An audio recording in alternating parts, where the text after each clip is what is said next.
Olá, boa tarde a todos e a todas que nos estão mais uma vez a acompanhar nestas conversas sobre educação e democracia que estão quase a chegar ao fim. E hoje, como não podia deixar de ser, um tema incontornável que é o ensino profissional. E para percebermos se esta escola democrática é de facto para todas, para todos, a pergunta que foi, pergunta desafio que foi lançada ao nosso convidado foi se o ensino profissional ainda está socialmente marcado e como é que a gente pode de facto transformar então a escola democrática numa escola para todos. Para conversar com a nossa candidata temos o Alexandre Oliveira, que é diretor da Escola Profissional da Moita e que é um companheiro já de algum percurso que nós temos vindo a fazer e com muito gosto. É formado em Direito, é especialista em Gestão e Administração Escolar, é presidente do Conselho Diretivo da Escola Técnica Profissional da Moita e é, neste momento, vice-presidente da Associação Nacional de Escolas Profissionais. Ele dizia-me que aqui no decorrer da conversa preferia que a gente só o tratasse por Alexandre. Alexandre, então vamos lá ouvir o que é que o Alexandre tem para partilhar connosco. Ele foi autor de um relatório sobre ensino profissional, os 30 anos de ensino profissional em Portugal, que foi dirigido ao CNE há 15 dias, para aí, e portanto, é um conhecedor muito profundo destas questões, apesar de ainda ser muito jovem, mas ainda bem que assim é. Portanto, vamos ouvir o que é que o Alexandre tem para dizer e a Ana está à vontade para o interromper quando achar que a coisa tem mesmo que fazer aquela pergunta e aquela intervenção. Alexandre, bem-vindo. Obrigado a todas e a todos, bem-vindos também a esta sessão, um cumprimento especial para a candidata, para a Ana Gomes, e um agradecimento pela ousadia nesta organização, neste desafio de nos colocar em confronto, mesmo num contexto muito difícil, que é aquele que vivemos, mas faz falta termos estas conversas, e obrigado também aos moderadores, à Cristina, por esta partilha. Temos aqui uma questão que, de facto, tem alguma complexidade, e para conseguirmos ter aqui algum enquadramento, precisamos ter aqui uma linha do tempo. E também clarificar, quando estamos a falar de ensino profissional, estamos a falar do quê? Não nos podemos esquecer que nós temos uma experiência, antes do 25 de Abril, muito enraizada naquilo que era o ensino comercial e industrial, e portanto temos ainda um conjunto de pessoas, portuguesas e portugueses, teve essa experiência, que valorizou essa experiência e que percebeu que essa experiência contribuía para aquilo que era alguma resposta do ponto de vista da empregabilidade, mas a verdade é que nós tínhamos uma espécie de rótulo, quem seguia para o liceu e quem seguia para a escola comercial e industrial. Tivemos depois uma fase em que tentámos apagar o ensino profissional do nosso léxico e do nosso sistema de ensino, e portanto o ideal era termos uma resposta única, e a resposta única encaixava e respondia àquilo que são a necessidade de todos. Mas também percebemos que isso era difícil de concretizar aquilo que são os desidratos que coletivamente se aspirou naquilo que foi a transição de regimes. E o ensino profissional, aquele que conhecemos hoje, e aquele que tem raízes que estamos agora a celebrar, cerca de 30 anos da sua criação, é uma resposta que surge da sociedade civil. As escolas profissionais têm entidades instituidoras muito diversas, desde sindicatos, organizações patronais, confederações, empresas, autarquias, e foi uma resposta desenvolvida, co-construída, muito numa lógica de resolver um problema local. Claro que estávamos num contexto em que tínhamos também acesso a fundos comunitários, e, portanto, aquilo que era um déficit estruturante, que ainda hoje temos, embora com um peso já mais reduzido, era de facto muito elevado, e tivemos a possibilidade de contar com a solidariedade, sobretudo do Fundo Social Europeu, para pôr em marcha estes projetos pilotos. Todavia, há 30 anos atrás, não nos podemos esquecer que continuávamos a ter um país ainda muito segmentado e uma lógica de ensino profissional como segunda via.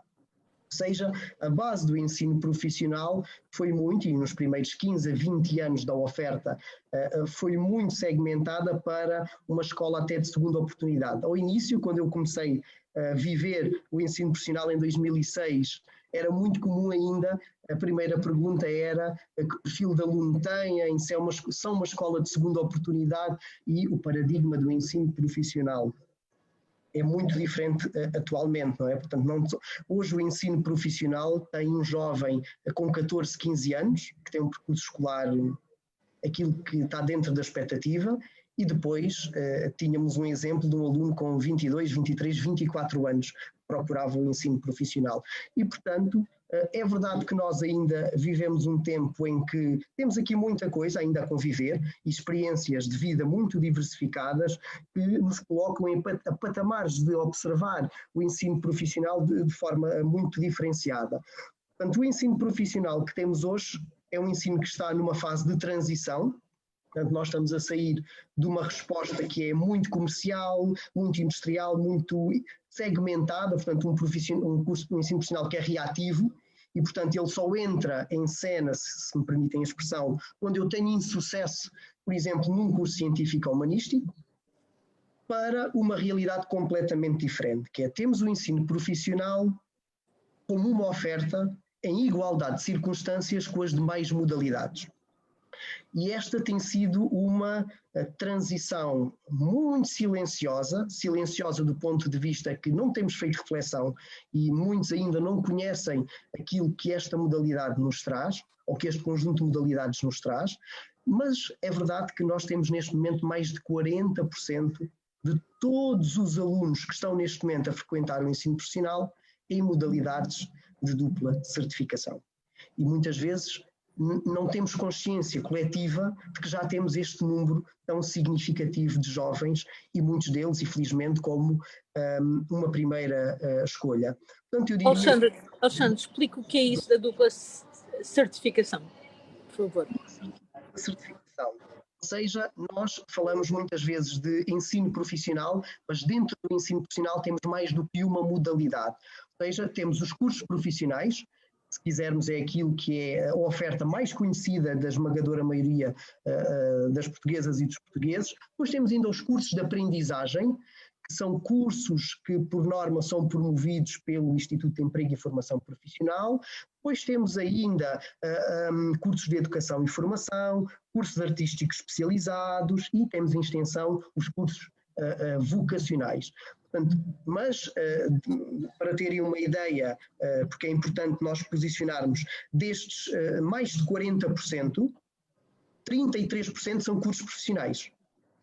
Portanto, o resto, portanto, as outras modalidades têm menor peso no sistema. E os cursos profissionais têm como tutela o Ministério da Educação. Portanto, as entidades promotoras são escolas.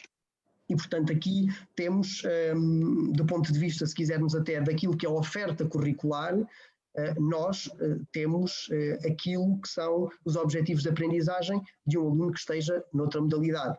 Muitas vezes até se pensa, o ensino profissional tem uma carga muito mais manual, muito mais tecnológica. Também é comum as famílias por vezes pensarem, bem, meu filho não tem um desempenho tão bom na matemática ou em economia, então vai para um curso profissional. Neste momento a nossa matriz, e aqui começo a responder à questão que a Cristina colocou, a matriz dos cursos profissionais tem 3 componentes.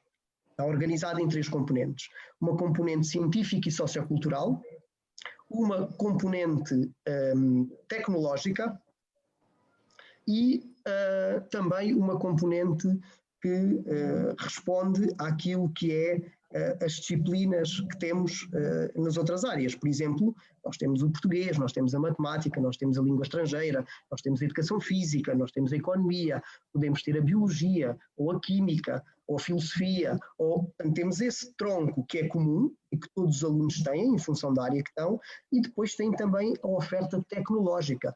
Se eu estou a preparar-me para um curso na área da restauração, claro que tenho que ter um conjunto de áreas tecnológicas na área da restauração. Se eu estou a desenvolver-me em agropecuária, que é uma oferta também que temos, claro que temos essa.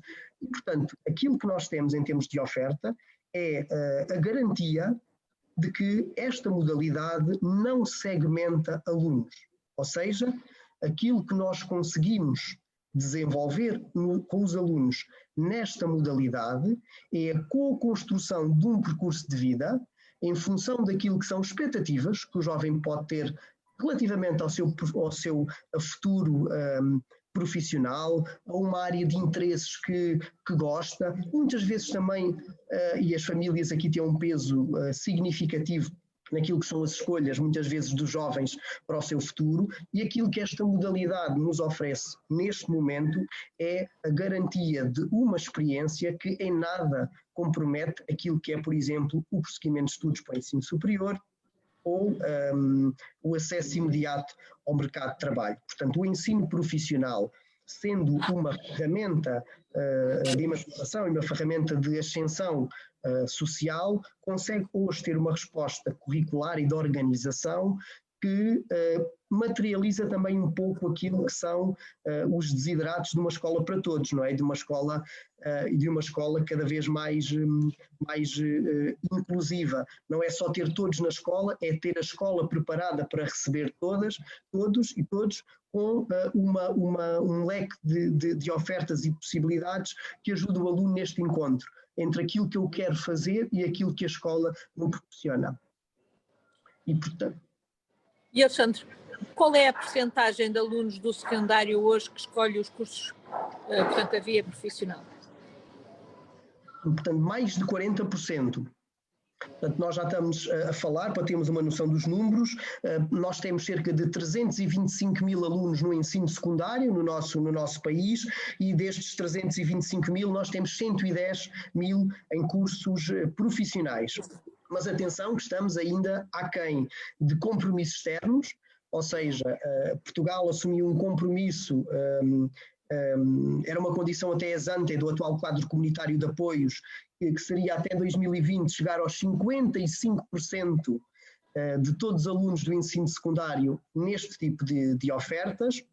E, comparativamente com outros países, nomeadamente até a OCDE, nós estamos abaixo daquilo que é a média destes países. Portanto, temos aqui um percurso ainda a fazer.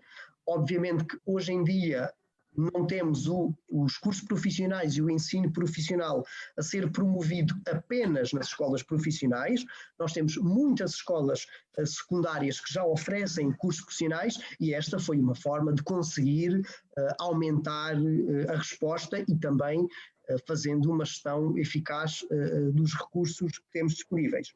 Todavia, este alargamento implica que se faça investimento, capacitação, apetrechamento, porque uma das características que o ensino profissional tem é, de facto, de ter recursos de ponta, de qualidade, boas pessoas, bons profissionais da área e com condições, porque só dessa forma é que nós também conseguimos mobilizar os jovens e as empresas para um trabalho conjunto. O ensino profissional vive muito desta relação de proximidade entre empresas, entre organizações e entre famílias.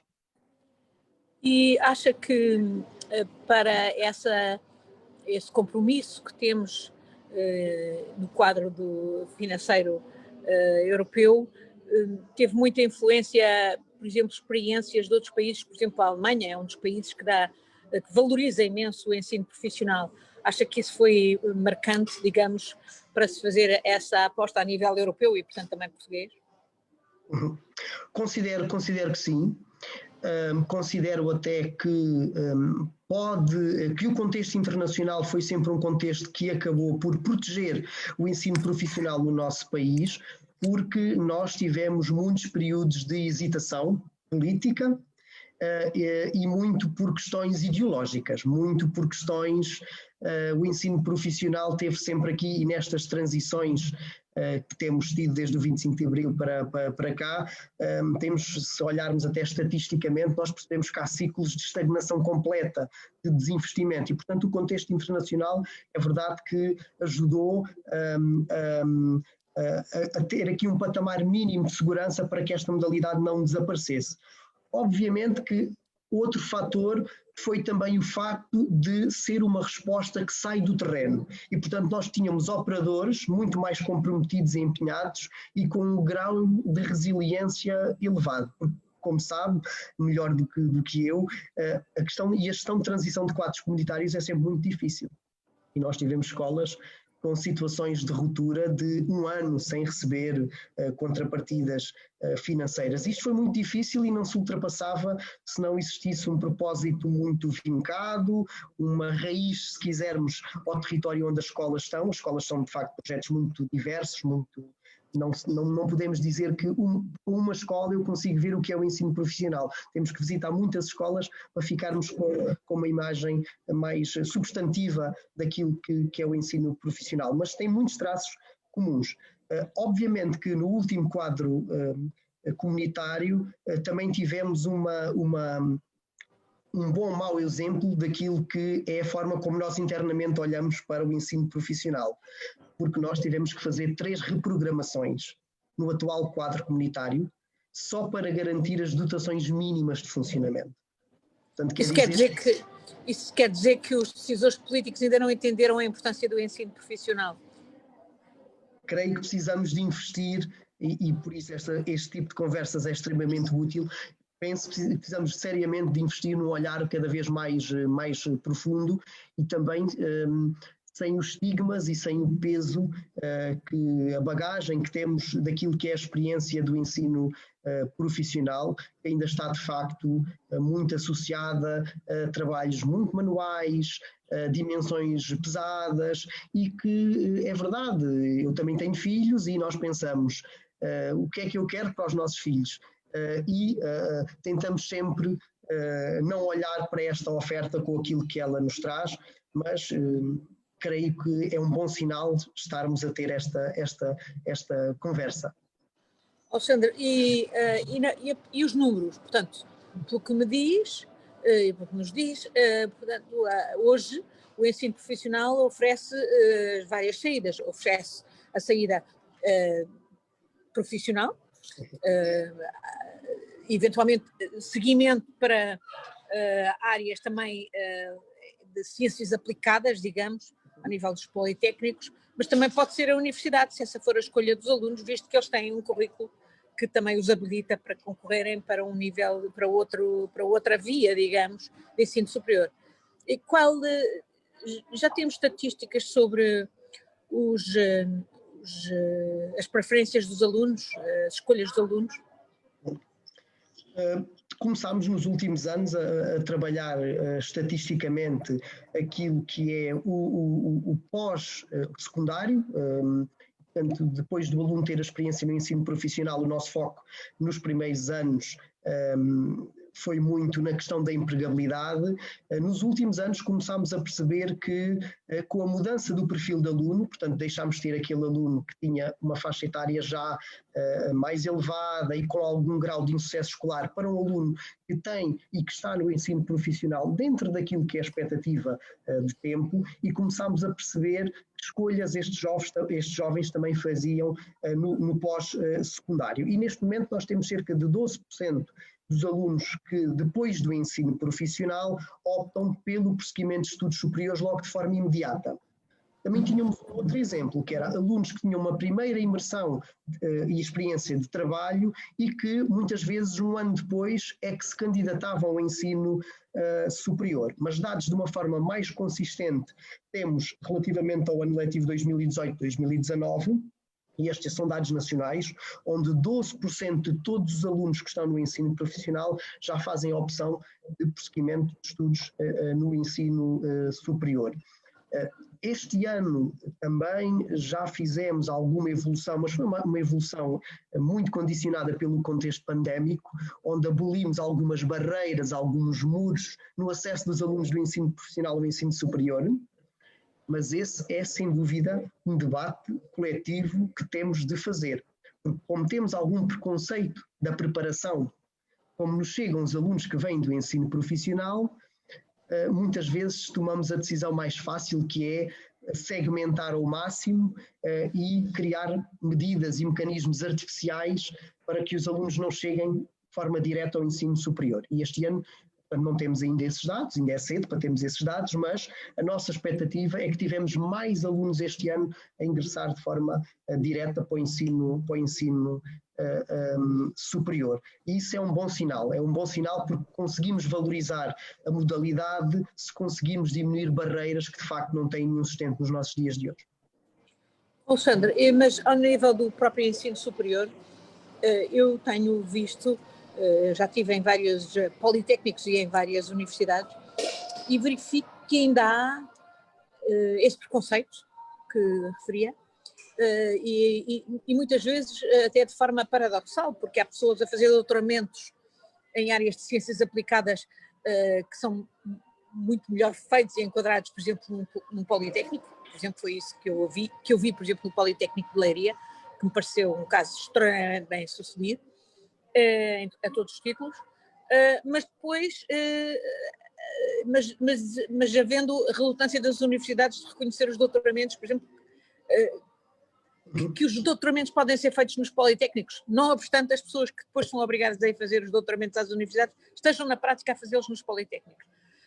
Também vi algumas outras experiências de politécnicos que me pareceram bastante infelizes ou sentidos, ou que se sentem deixados de lado por vários tipos de preconceitos.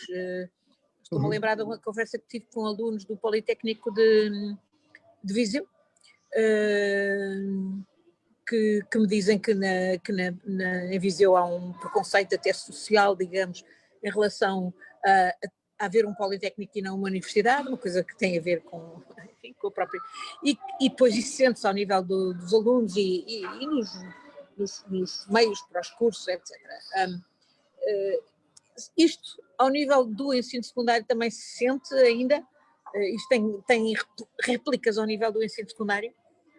Por exemplo, quando nas pessoas, nas opções para ir para o ensino superior, entre ir para o politécnico ou ir para uma universidade?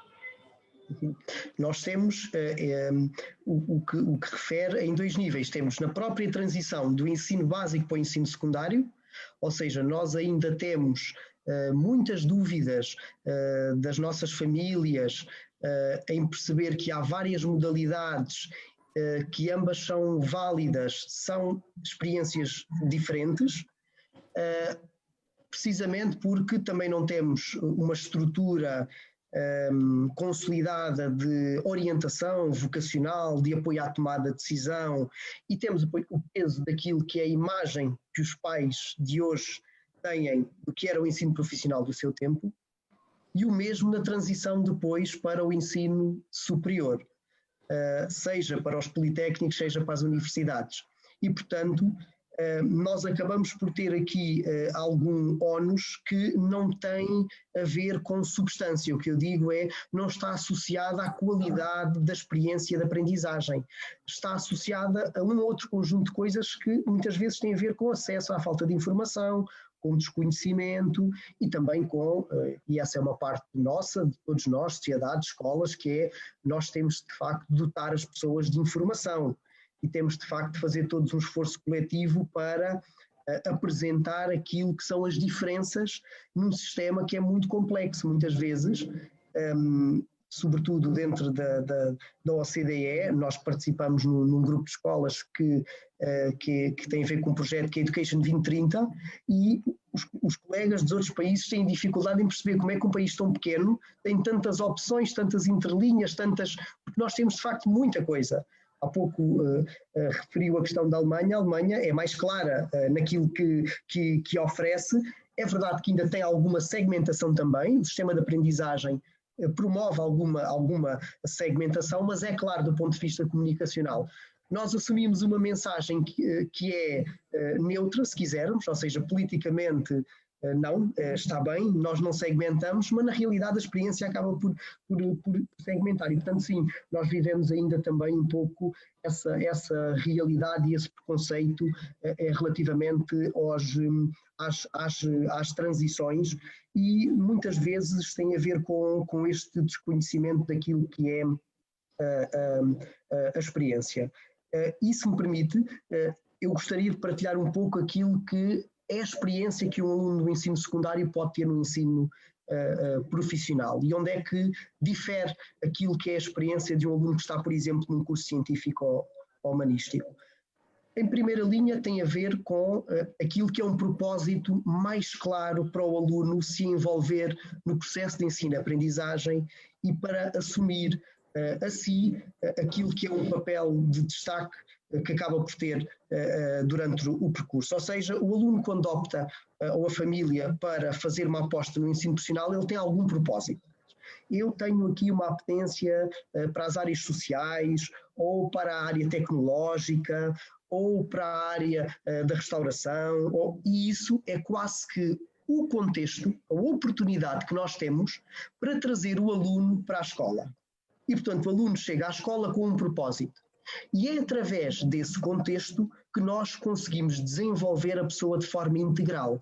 Ou seja, nós conseguimos trabalhar aquilo que é um perfil de cidadão ancorado neste projeto que parte da pessoa, tem um contexto específico que é uma determinada área, porque mais tarde eu posso vir a estudar nesta área ou até posso vir a trabalhar. Por exemplo, imagina o caso de saúde.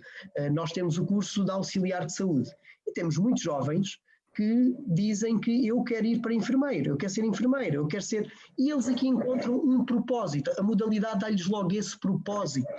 E a partir daí conseguimos com mais sentido trabalhar as outras dimensões que nós são essenciais ao desenvolvimento, à co-construção da pessoa, mas muitas vezes o aluno interroga-se: porque é que eu tenho matemática e porque é que eu na matemática tenho que fazer equações? E muitas vezes falta-nos este propósito noutras modalidades. E às vezes até esgotamos esse propósito nos exames nacionais, que é o tal problema do acesso.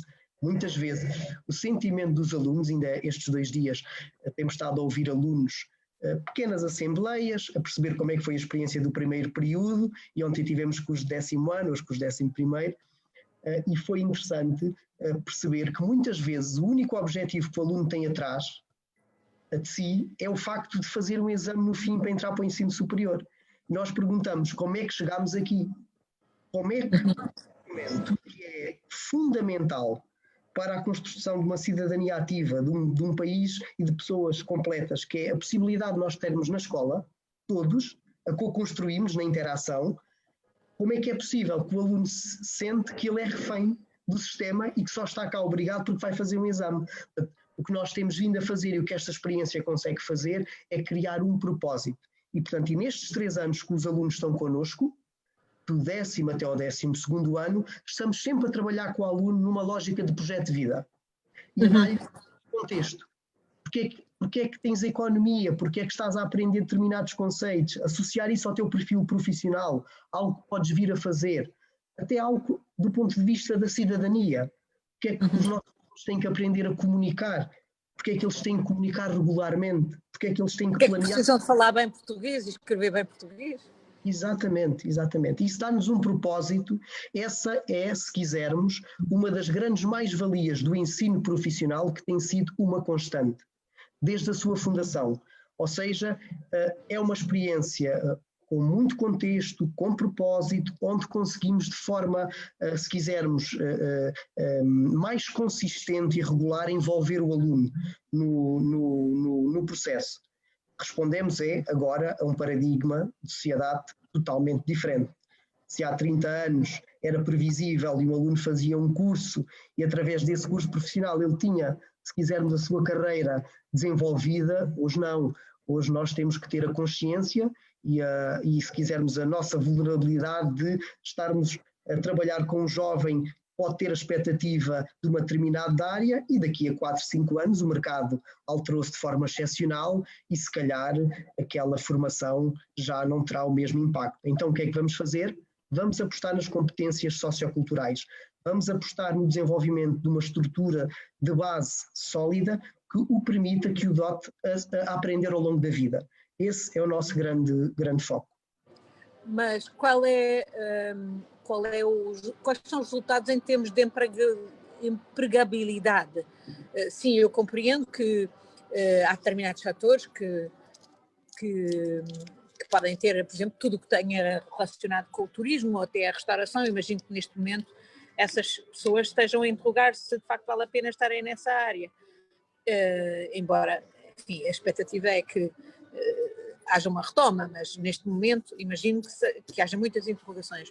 qualquer maneira, portanto, quais são os resultados em termos de empregabilidade para aquelas pessoas que optam pela empregabilidade, mesmo que voltem à escola, será mais tarde noutro contexto, e ainda, qual é o impacto das novas tecnologias, porque sendo estes cursos, que obviamente têm uma componente muito importante de aplicação prática,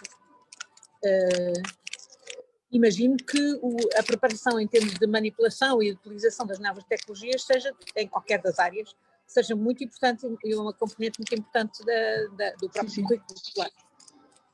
Como é que vivem isso? São duas excelentes questões.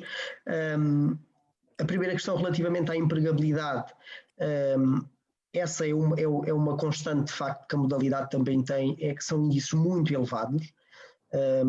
Estamos sempre a falar em empregabilidades que raramente se situam abaixo entre os 75% e os 90%, são muito elevadas nos primeiros 6 meses após conclusão da formação.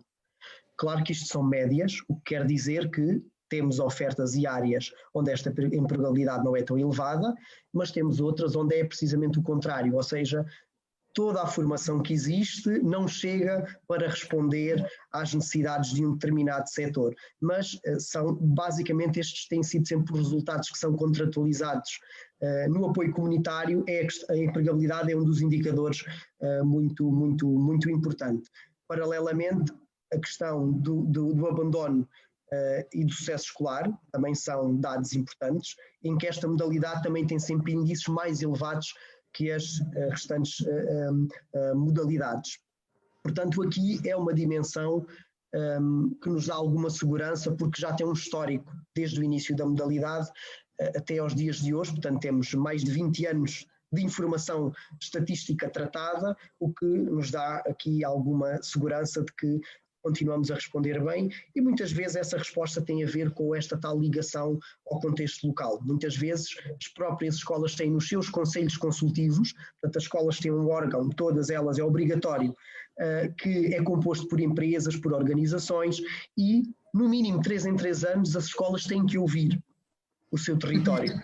E aí é fácil promovermos este alinhamento, se bem que a escola não pode, em circunstância alguma, cair no facilitismo de responder apenas às necessidades das empresas, porque nós estamos a constituir pessoas e sendo a escola um instrumento só ao serviço da construção de pessoas, temos que manter estes equilíbrios e continuar a ter ofertas que, não sendo valorizadas pelos empregadores, por exemplo, o exemplo da área artística, por norma não temos nenhum empregador que nos diga, sim senhora, terem um curso de jazz é muito bom, terem uma expressão, mas nós temos que continuar a ter e temos que, porque essa também é uma dimensão crítica enquanto sociedade. Portanto, não ficando completamente reféns do mercado de trabalho, é para nós importante perceber que os nossos alunos, quando querem e quando esse é o seu projeto de vida, conseguem de facto começar a trabalhar.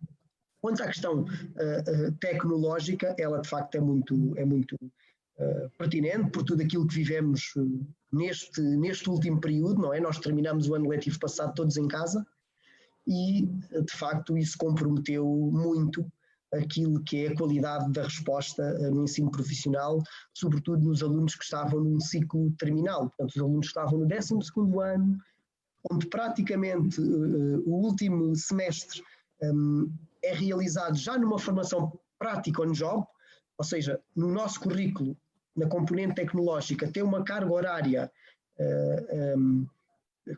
que é feita inclusivamente em empresa, e muitos dos alunos não conseguiram ter essa experiência. Isso foi de facto negativo, mas foi circunstância do momento em que vivemos. As tecnologias foram de facto um escape, uma possibilidade, mesmo que de uma forma reativa, para nós procurarmos outras formas de continuar a aprender em comunidade e também a desenvolvermos uma literacia digital que agora se tornou urgente.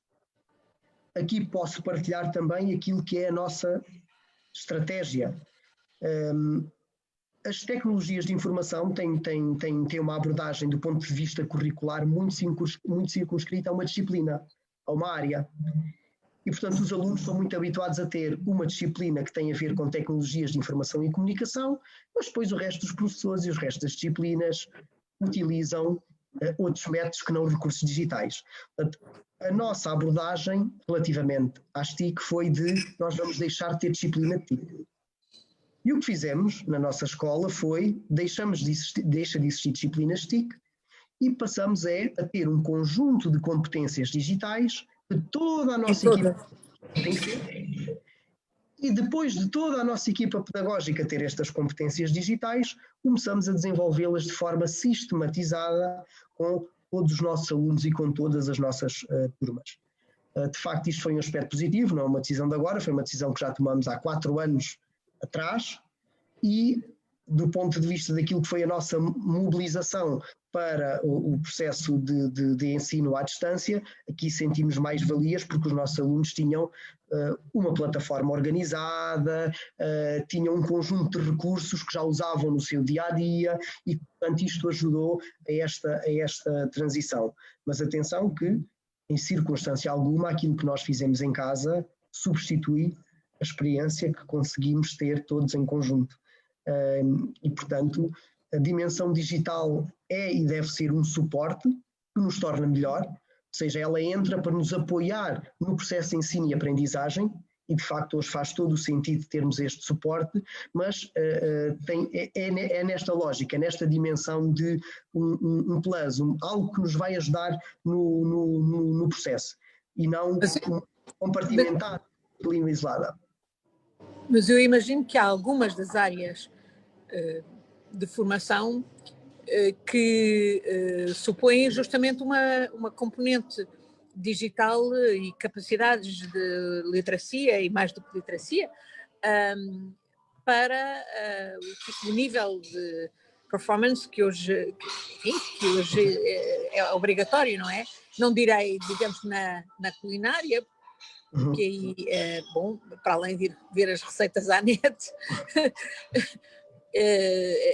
serão outros processos, mas em muitas áreas não há, quer dizer, imagino que o próprio ensino da matéria suponha uma integração da componente digital no processo de produção ou enfim, em toda a componente de ensino, não é?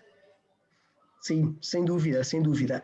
É uma evolução, eu diria mais do que uma transição, é uma evolução que, se pensarmos numa lógica de sistema educativo, levará algum tempo, porque nós precisamos de continuar a investir de forma mais significativa na própria capacitação das nossas pessoas, dos nossos professores. Não nos podemos esquecer que temos muita equipa que tem uma experiência de formação inicial de professores que não contemplava uma dimensão digital. E depois temos também a dimensão de infraestrutura, ou seja, por vezes eu sinto que há um grande desfazamento, e quando falamos em indústria 4.0 e em tecnologia de ponta em alguns setores de atividade, mas nós nas escolas, e atrevo-me a dizer que até no ensino superior, por vezes temos ainda limitações que não nos permitem acompanhar esta velocidade. Muitas vezes não temos largura de banda, e se temos os 1000 alunos logados na internet, temos dificuldade. Ou seja, é verdade que é urgente olharmos para este assunto que levanta de uma forma mais estratégica. Mais estratégica é pensarmos a 10, 15 anos e não em curtos espaços de tempo, porque o trabalho que temos em cima da mesa do ponto de vista daquilo que é a digitalização do sistema educativo é muito, muito significativo, não é? Eu estou a pensar de facto no desfazamento entre toda a retórica, por exemplo, sobre uma Web Summit, que ficamos todos enlevados com a ideia e o projeto, mas depois que tradução prática é que isso tem, por exemplo, ao nível do equipamento e da formação, por exemplo, dos professores, dos equipamentos à disposição dos alunos, a integração nos currículos. Eu vi, por exemplo, mais uma vez, a visita ao Politécnico de Leiria deixou-me realmente impressionada, são 6.000 alunos, e vi desde robótica construída lá, dispositivos automóveis de ponta, até especialistas em cibersegurança, que trabalham de resto para as nossas mais altas autoridades na matéria, que obviamente só podem ter sido adquiridos, não só lá no próprio instituto, mas eventualmente pressuporia que já viriam de trás do ensino secundário para muitos dos alunos que ali chegaram. E, portanto, parece-me que essa é uma área onde seria de esperar que agora a bazuca traduza um investimento real nesses meios de capacitação, e isso sem dúvida que dará ainda mais atratividade ao ensino profissional, sobretudo quando de facto hoje nós não precisamos daquelas universidades do papel e lápis, de certeza que não precisamos, há muito tempo que eu acho que não precisamos, há mais do que suficiente para isso, precisamos de facto de estabelecimentos de ensino a todos os níveis que desenvolvam as competências práticas e que permitem transformar o conhecimento científico e o desenvolvimento de outras capacidades, designadamente humanístico, em competências para o mundo, para a vida, para o trabalho, para a inovação, para a ciência, etc. E para os processos produtivos. E portanto, imagino eu também, por tudo o que o Alexandre acaba de nos dizer, que realmente muito importante é também a pedagogia política que os políticos devem fazer sobre a importância do ensino profissional e para isso, obviamente, depois fazer corresponder a bolsa ao que a boca diz, facultar meios e de facto incentivar alunos e professores a explorarem o extraordinário potencial desta via do sistema de ensino, não é? E do sistema, no fundo, de educação, porque, como diz, é também a educação para a cidadania. E eu acho que há imensas questões, por exemplo, que a própria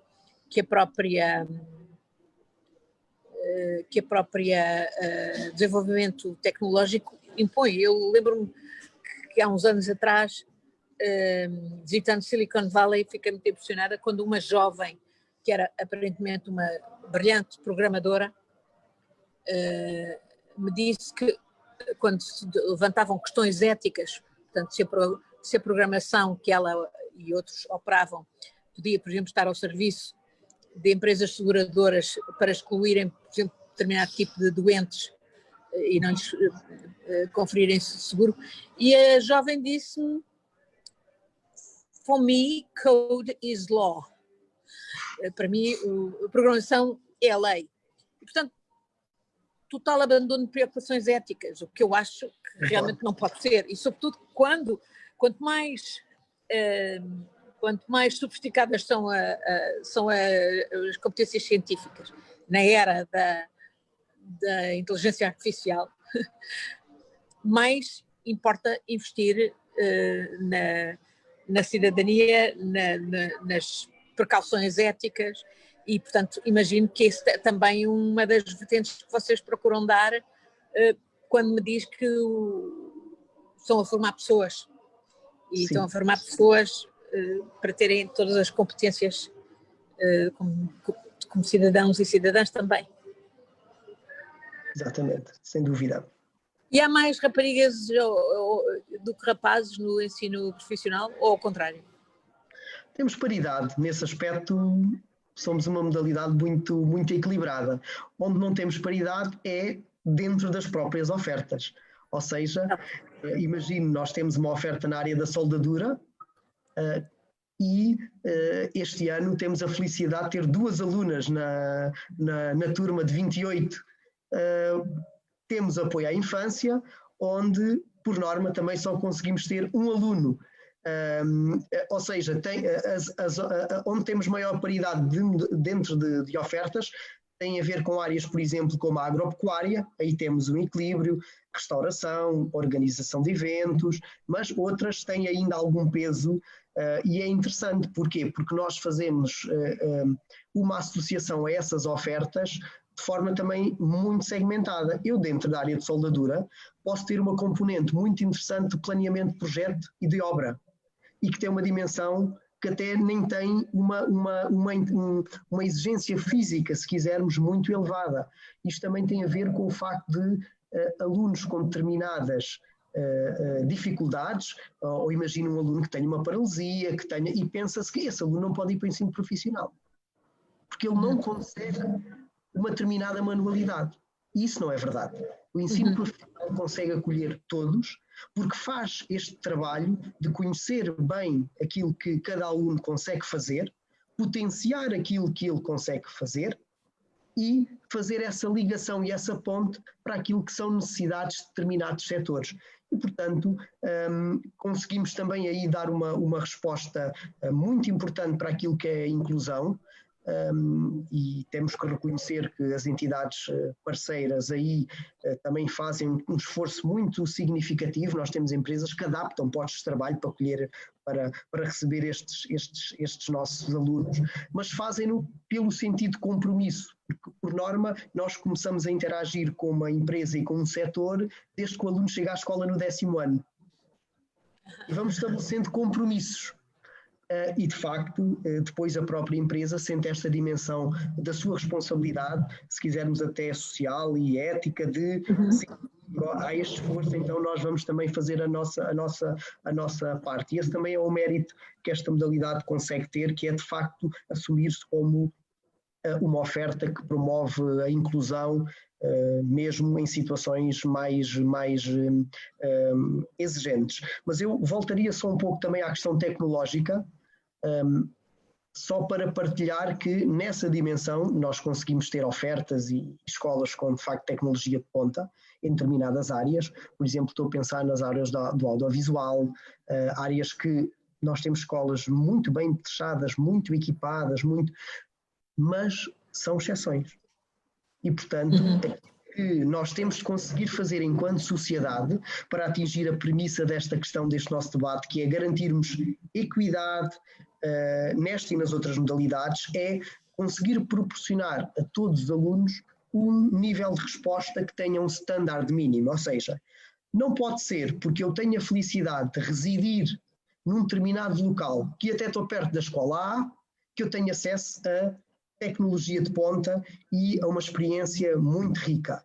E eu, como nasci ou estou na freguesia Y, onde a escola não tem esses recursos, vou ter exatamente o mesmo curso, mas sem essa mesma experiência. Aqui sim, nós temos um caminho a fazer, enquanto sociedade, que é procurar equidade, equilíbrios naquilo que é um standard mínimo, uma vez que nós estamos a falar de uma experiência que um aluno é técnico de saúde, independentemente de ser na escola da Moita ou na escola Vila Nova de Cerveira, quer dizer, é na mesma um aluno de saúde. Portanto, temos de ter aqui, se quisermos, um standard, e eu acho que o que diz tem todo o sentido, que é termos coerência entre o discurso e a prática, e termos coerência entre aquilo que são os instrumentos de financiamento e depois a sua afetação real.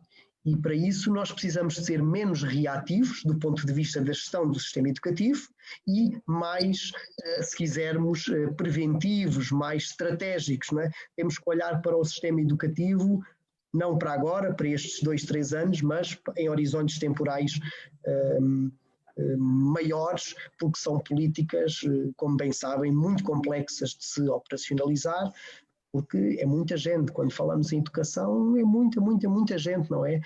Além dos 200.000 professores e equipas, temos as famílias, temos os alunos, temos as empresas e, portanto, são sempre reformas que exigem muito de todos nós. Deixe-me fazer-lhe ainda 2 perguntas. Uma, o que é que acontece à oferta para, por exemplo, na sua escola, alunos que já saíram dos cursos profissionais, que foram ter experiências profissionais e sentiram a necessidade de voltar à escola para completar a formação num ou noutra área que sabem que a escola pode facultar. Isso é possível, portanto, há uma articulação da escola com as pessoas que já estão no mercado de trabalho e que querem apurar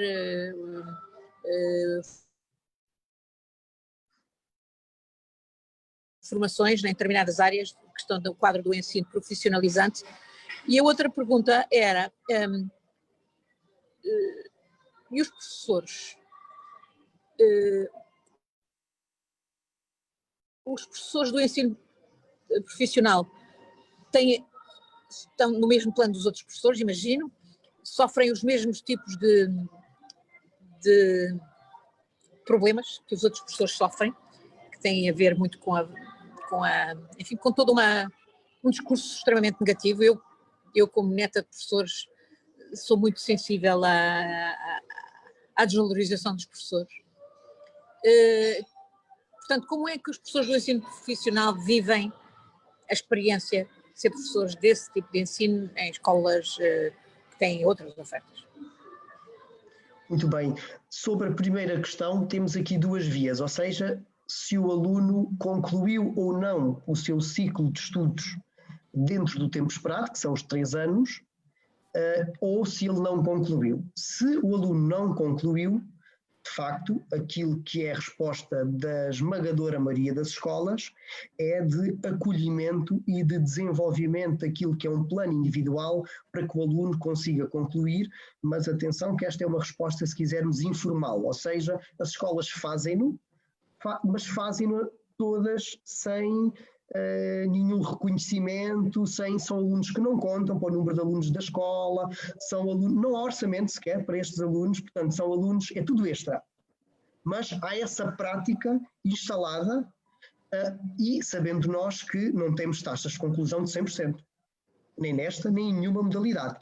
E portanto poderíamos e devíamos refletir se a escola tem ou não sempre uma porta aberta para aqueles que, não tendo concluído no tempo previsto, mas que querem regressar à escola, que a escola é dotada de uma estrutura que pode ser organizada para esse fim. Infelizmente isso não existe, mas a parte boa é que de facto organizamos-nos para...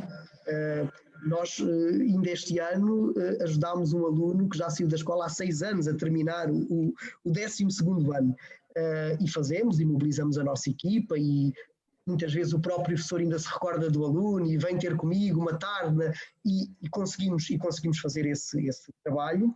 Do ponto de vista daquilo que é a educação ao longo da vida e aquilo que é, se quisermos, a possibilidade de termos experiências que respondem a outras fases da vida do adulto, do jovem, não temos de facto essa oferta sistematizada. Ou seja, eu creio que tínhamos a ganhar se o conseguíssemos fazer.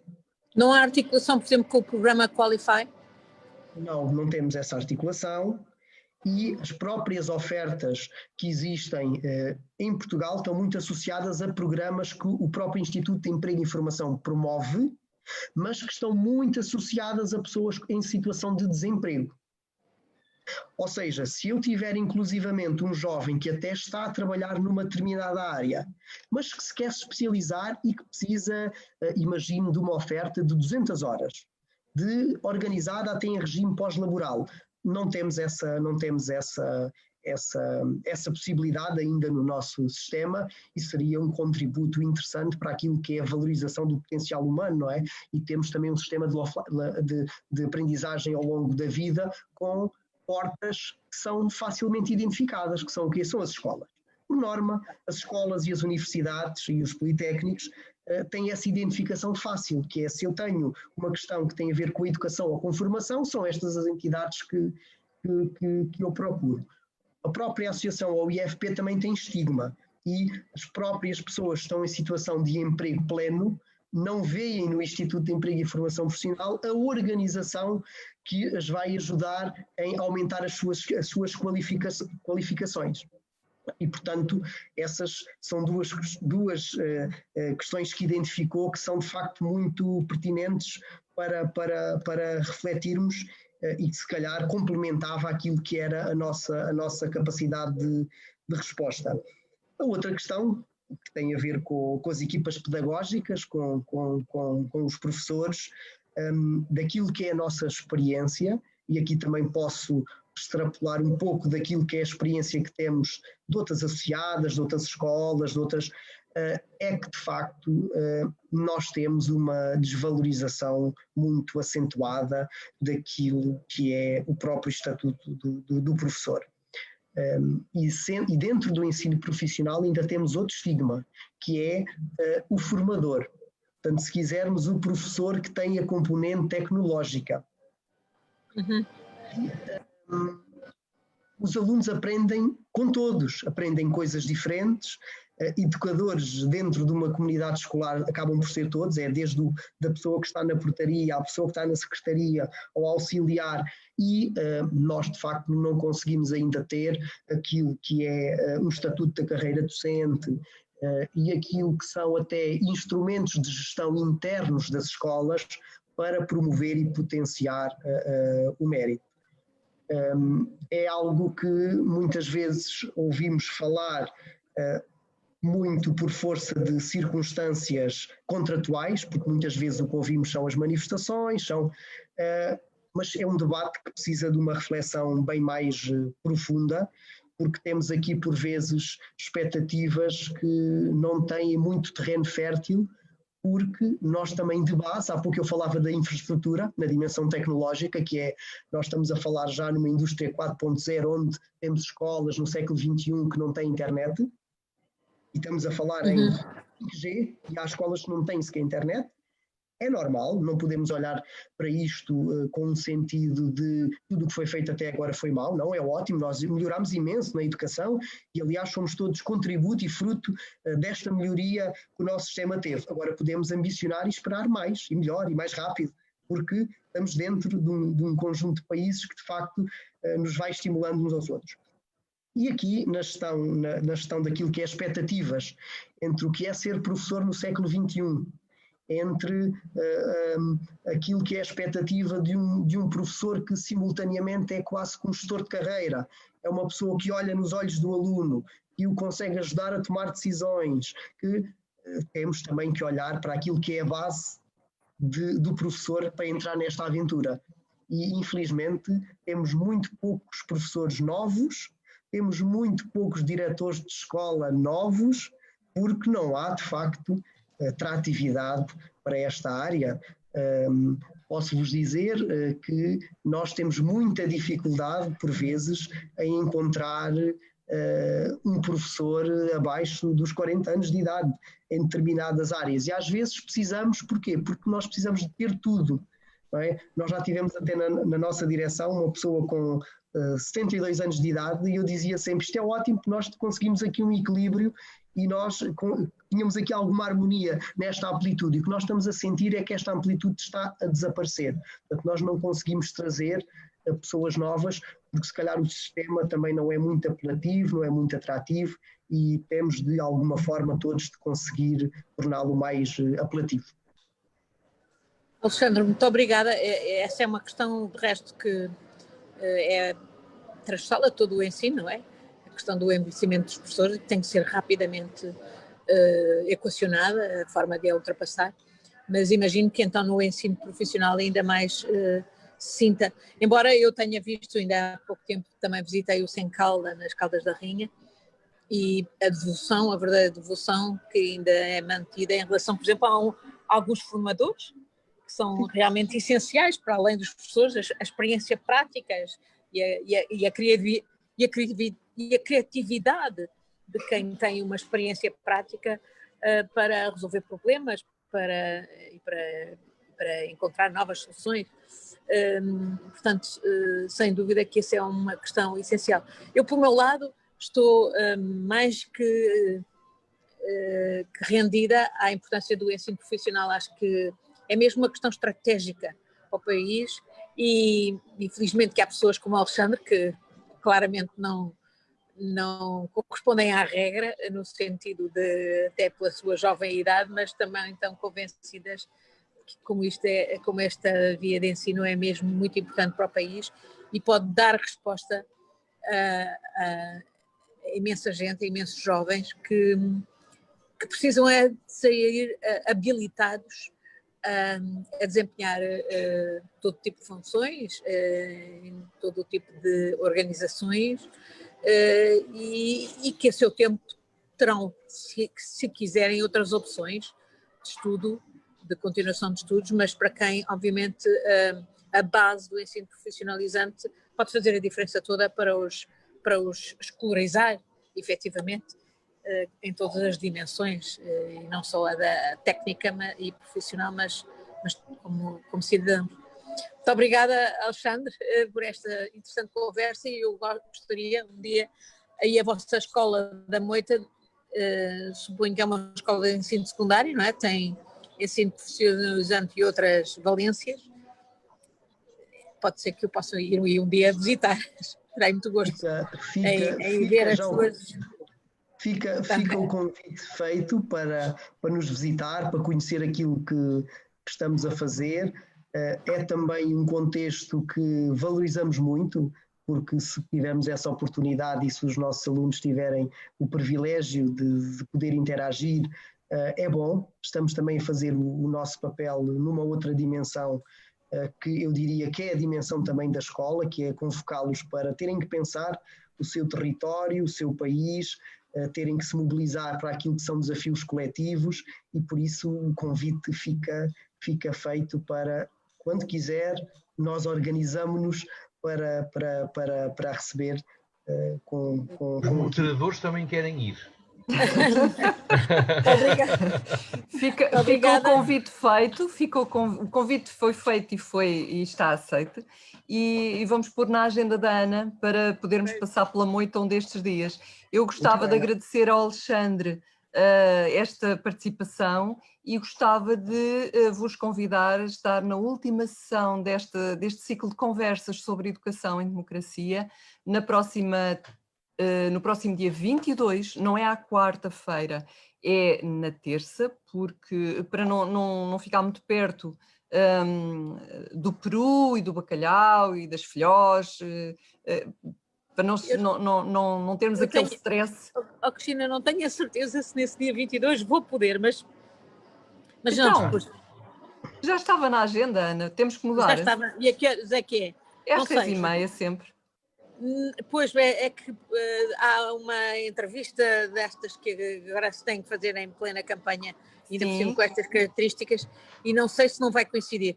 Mas vamos arranjar isso. Então vamos ver a agenda, de qualquer modo. De qualquer modo, a última conversa, seja no dia 22 ou no dia 23, no dia 23, exato. É com Ana Maria Betancourt, um nome de referência na educação em Portugal, e que nos vem ajudar a pensar sobre o que falta fazer em educação em Portugal em pleno século XXI. Eu só espero estar em condições melhores do que desta vez, porque estou numa estação de serviço à beira de uma autoestrada, felizmente que é no Alentejo.